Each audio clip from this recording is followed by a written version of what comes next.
I didn't say he has to do any accusing, nor we would do that, but I'm saying is, let's worry.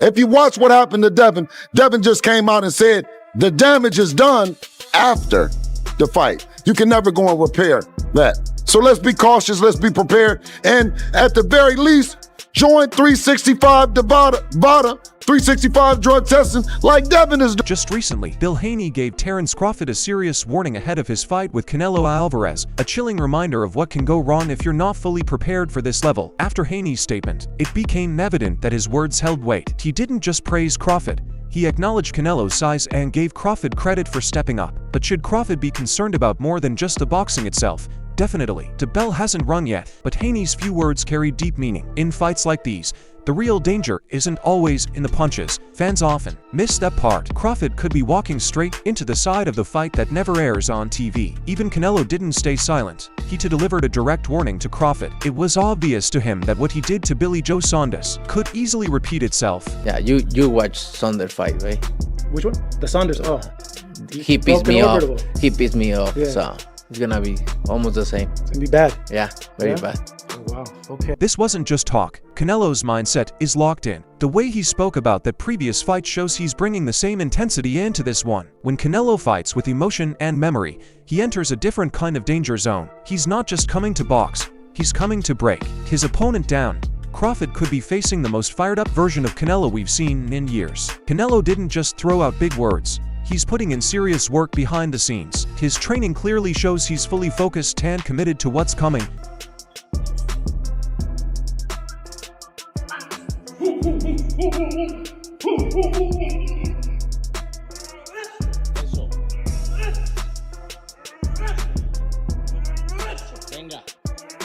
Every punch, every drill, and every round is focused on one goal: dominance. This isn't casual training, it's calculated, intense, and deeply personal. Canelo knows exactly who he's facing, and he's sharpening every tool in his arsenal. He's not underestimating Crawford, he's preparing to defeat him. And if this level of momentum carries into fight night, we're in for a real battle. Even Joe Rogan couldn't overlook one of Canelo's most brutal tactics. He highlighted something most fighters don't think about until it's already too late. Canelo has such unique skills, and one of the weird things that he does that very few people since Rocky Marciano does is he punches your arms.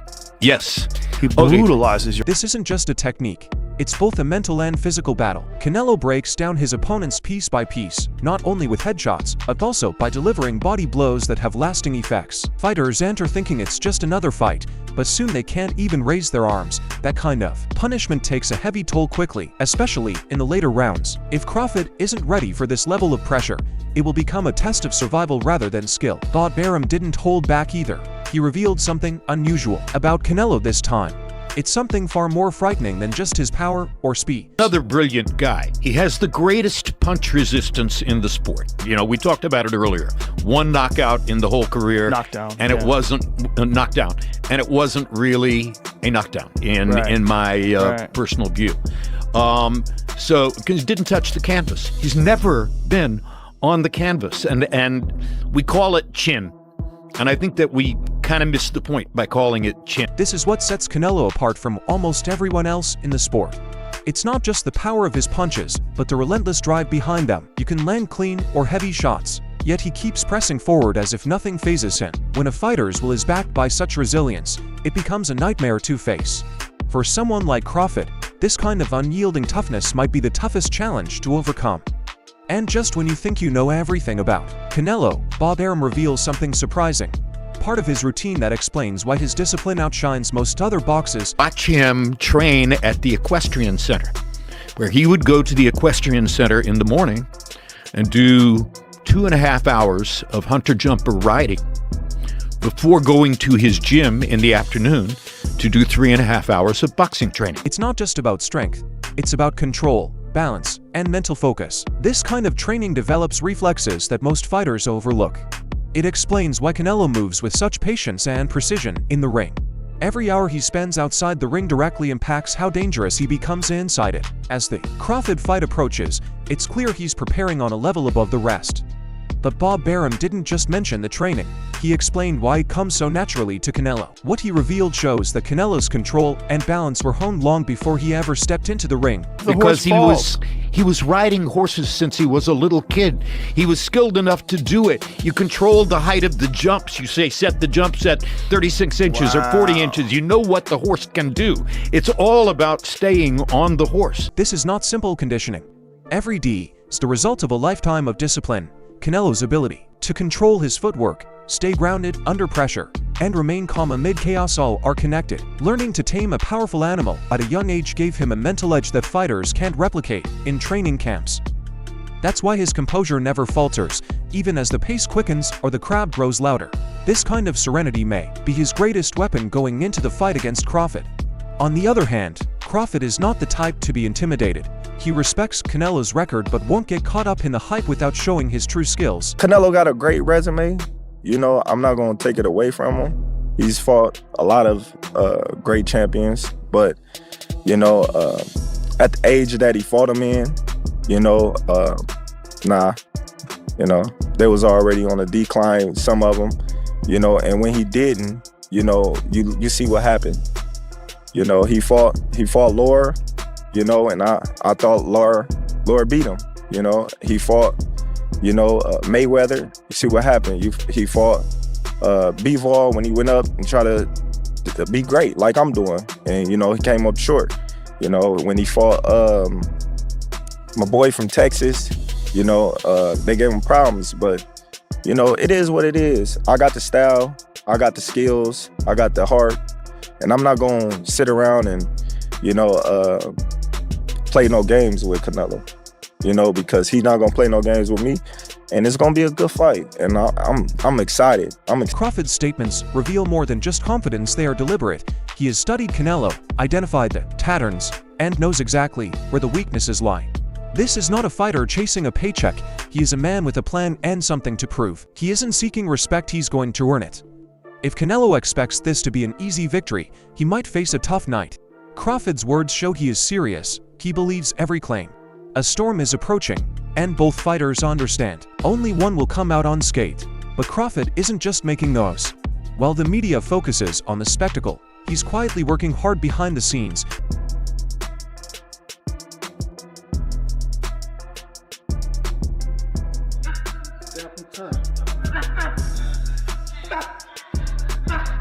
Every jab carries intensity, and every movement shows precision. This isn't casual preparation. He is sharpening the tools of battle, not just showing up for a paycheck. Each training session reflects discipline, hunger, and a fierce desire to surprise the world. This kind of focused effort is what separates great fighters from legends. If Canelo's camp isn't paying close attention, they may be underestimating a challenge they can't overcome. Even Tony Harrison, an experienced boxer, couldn't hide his respect for what was unfolding. He spoke with hope about the risk, the resilience, and the true significance of this moment. It's a dangerous fight. It's a super dangerous fight. Yeah. And like I said, my answer to that was my skin color, because I'm always riding for my people. I know. I'm riding for my people through thick in and thick out. But realistically, super fucking tough. It's a super fucking tough fight.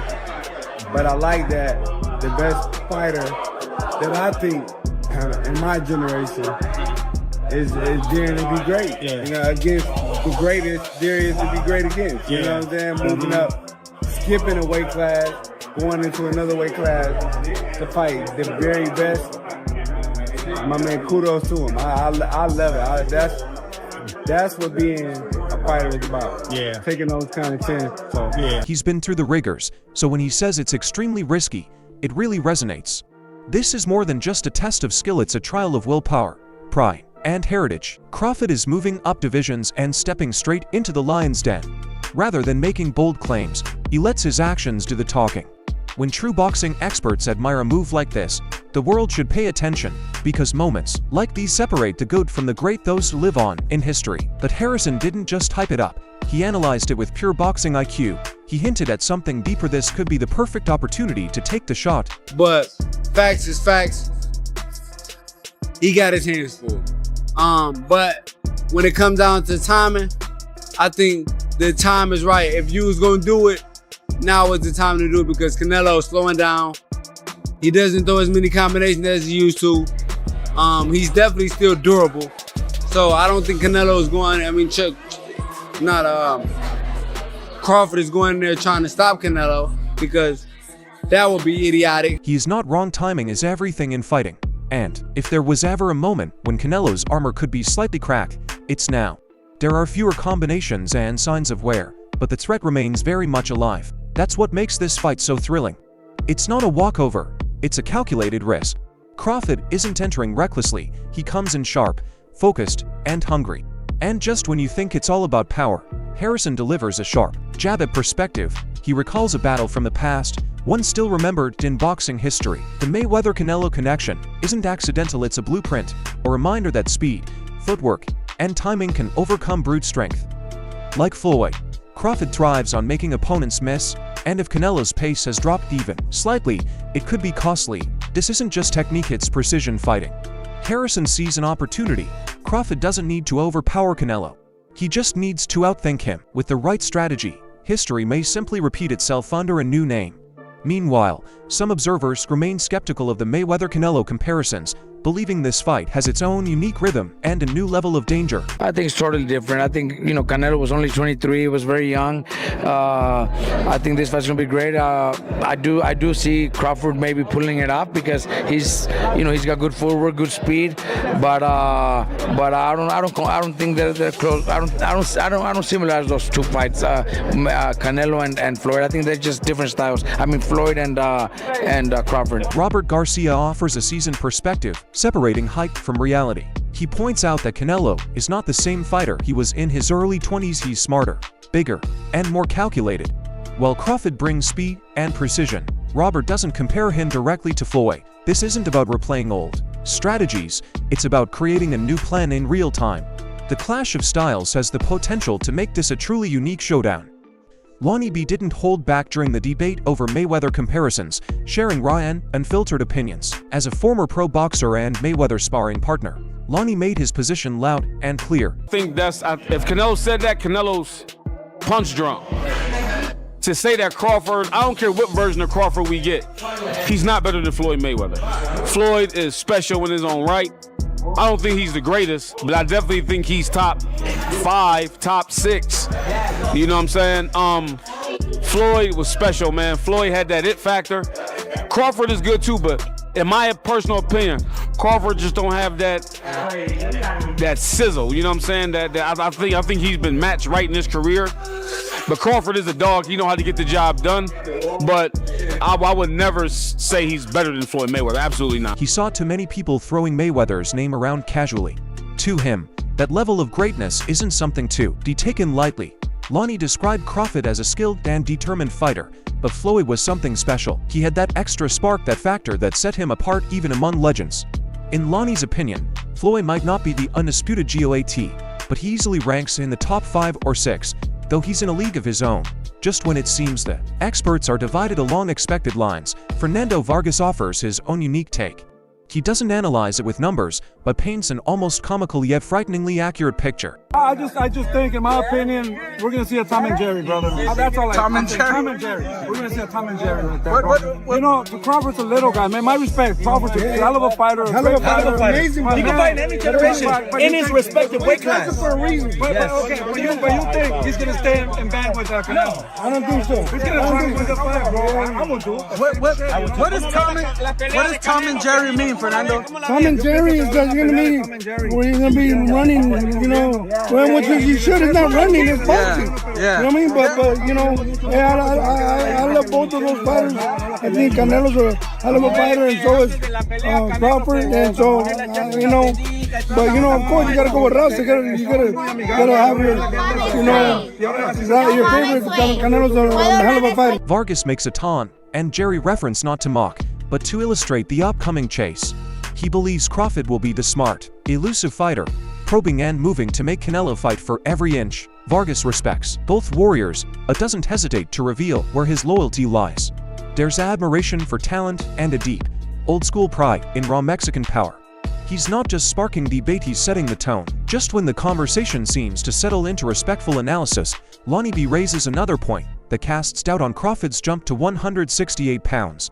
He doesn't only focus on skills, but draws from past performances, highlighting troubles that could quietly resurface. This isn't typical trash talk, it's a warning wrapped in knowledge. Lonnie recalls a time in Crawford's career when sustained pressure gave him serious trouble. He sees that danger doubled when facing someone like Canelo, who punches with intent and controls the ring with intelligence. Lonnie believes it's more than Crawford's talent. It's whether his instincts will hold up under pressure. If Crawford chooses to stand and trade punches instead of boxing smart, Lonnie suggests it might not end in a decision, it could end in chaos. Just when you think Lonnie's done, he drops another inside, a physical challenge many fans overlook. This time it's not about skill, but the toll on the body. This isn't flashy talk, it's real boxing wisdom. Lonnie focuses on the unseen battle, body shots, fatigue from weight changes, and wear and tear over time. It's the silent war measured in lost inches rather than knockouts. For someone moving up weight classes, every pound matters. As fans debate who's faster or sharper, Lonnie's warning reminds us that in the later rounds, it's the grind, not the flash, that breaks a fighter. Lonnie wasn't finished yet. He went further, comparing names and sizes in a way that hits home. This next point may upset Crawford's fans. So here's the thing, right? I think Crawford is good, but if you look at his fight with what's his name? Matronov? Matronov, yeah. I'm sorry, Matronov at 154. Like, he gave him trouble. Like, you know what I'm saying? He gave him trouble. I think he's going up 2 different weight classes. I think Crawford's an excellent boxer, but I think his heart is too big sometimes. I think if he get in a slugging match with Canelo, it's going to go bad for him. But I can see him, this is how I think the fight going to go, and I could be wrong. I can see him outboxing Canelo for about 5-6 rounds.